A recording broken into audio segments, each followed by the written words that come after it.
he goes, hey, sorry, I got your name wrong. I said, don't worry about it. He goes, I'm not. 1995. Tell me about when you got to meet President Clinton.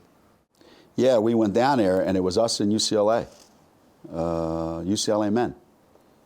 And it was great. He was exactly what everybody said he would be. Which was what? An hour and a half late. But then we realized why. It was in the middle of the whole Kosovo thing that was going on at the time. But when he got there, he immediately made everybody in the room feel like they've been part of his mindset for the last 3 years. He went from the podium to this adjacent room, and every single person on the team, associated with the team, got to take an individual picture with him. It was like the coolest thing. Everybody came out of there going, wow, this is unbelievable. And then this is in 95. Mm-hmm. In 2000 now, President's going to call in Philadelphia. He's going to call in 10 minutes. Okay, we're waiting.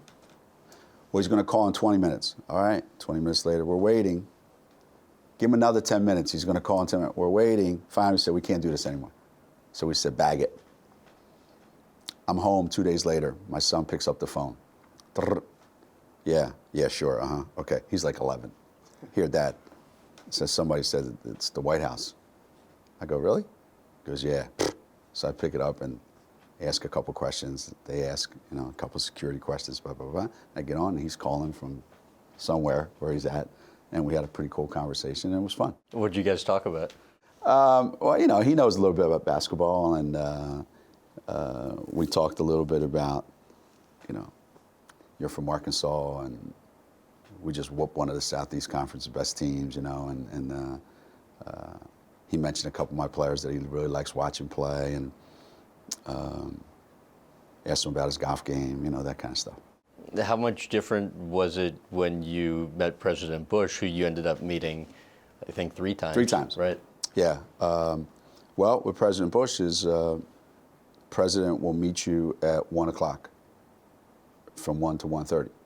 And we get there, and at 12:59, you're waiting. 1:01, he walks out, goes to the podium. 1:29, out the door. See you later. Thank you very much. And then after the second time or the third time, we became a little more familiar, and he would stop and talk. And he butchered your name the first time. Killed it.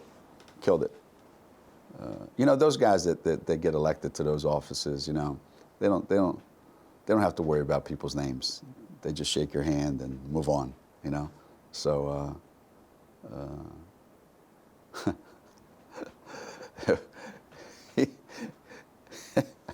I remember saying, I said, hey, listen, he goes, hey, sorry, I got your name wrong. I said, don't worry about it. He goes, I'm not. Which I thought was pretty good. I thought that was a pretty good line.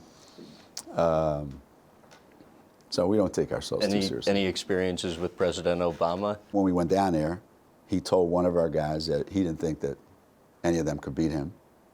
And Renee Montgomery said, I don't think you should talk like that because you don't know what you're talking about when it comes to basketball. So he takes off his sport coat and he says, yeah, let's go. Takes him all the way down to the court, and then he beats him in a game of horse. So now he's like feeling full of himself, right? And from that point on, the kids felt like they had a bond with him. And then when we went back the following year, he made a comment like, Coach said you guys were going to win 40 games, and you only won 39. And